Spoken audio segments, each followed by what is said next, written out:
pode falar que uma matriz é simétrica quando ela é igual à sua transposta. Ou seja, todos os elementos são iguais e estão na mesma posição. Já que ela é igual à sua transposta, considerando que na transposta o número de linhas e de colunas vai inverter, então o que é um requisito para ela ser simétrica? Ela precisa ser quadrada. Então, por exemplo, se a matriz A fosse 2 por 3 a ordem dela, a matriz transposta dela seria 3 por 2. Aí já não teria como ser igual, porque uma matriz, para ser igual a outra, tem que ter os mesmos elementos, a mesma ordem, ser exatamente igual mesmo. Então, ela precisa ser quadrada. Toda matriz simétrica é quadrada. Então, por exemplo, a matriz R, de ordem 3 por 3. Se a gente for fazer a matriz transposta dela, o que a gente vai ter? Essa primeira linha vai virar a primeira coluna. Então,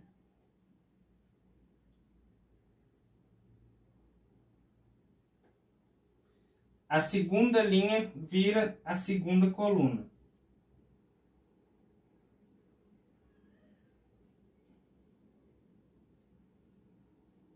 E a terceira linha vira a terceira coluna.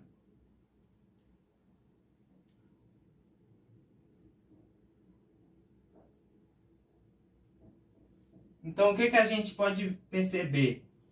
Que elas ficaram iguais, exatamente os mesmos elementos nas mesmas posições. Então, essa matriz R pode ser chamada...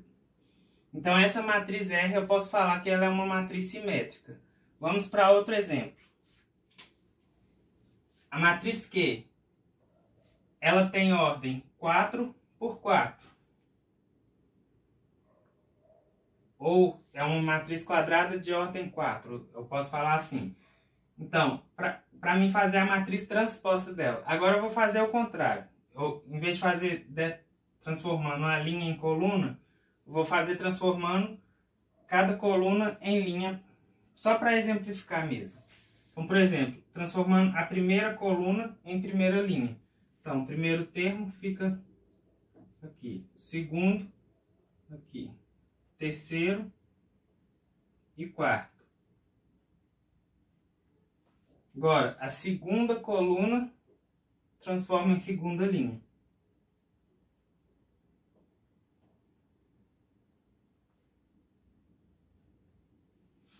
Terceira coluna eu transformo em terceira linha.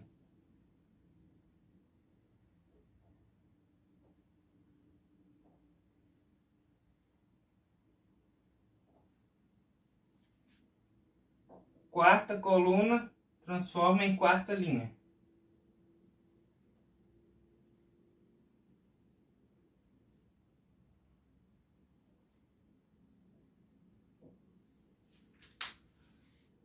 E o que eu tenho?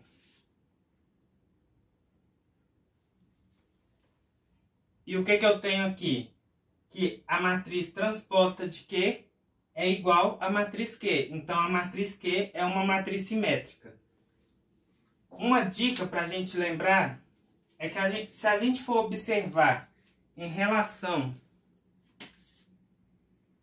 a esse eixo, a gente pega a diagonal principal como se fosse um eixo aqui. A gente finge que ela é um espelho.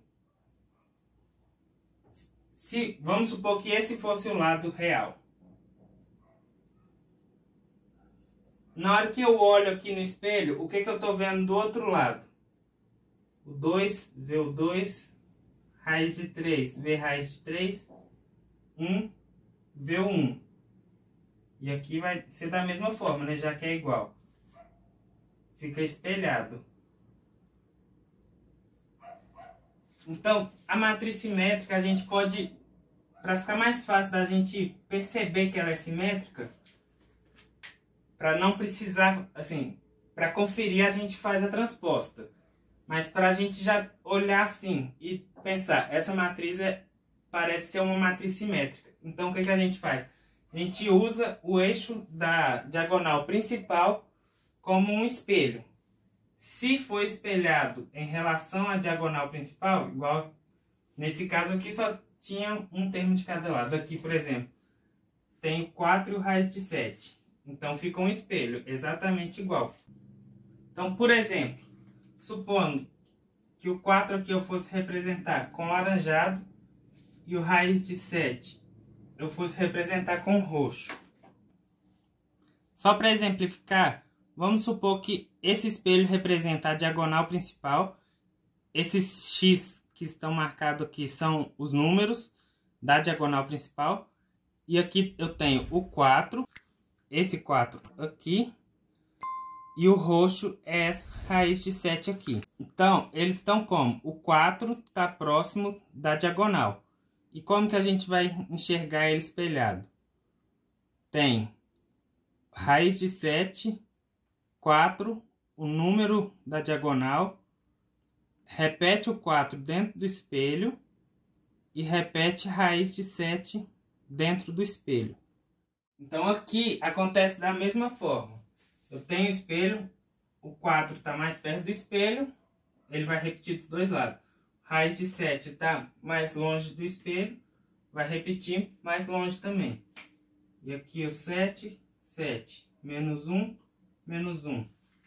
E os da diagonal principal não vão repetir. Então assim fica mais fácil da gente identificar uma matriz simétrica. A gente usa a diagonal principal como se fosse um espelho. Pensando no espelho também fica até mais fácil da gente lembrar do nome. Porque ela é simétrica em relação à diagonal principal.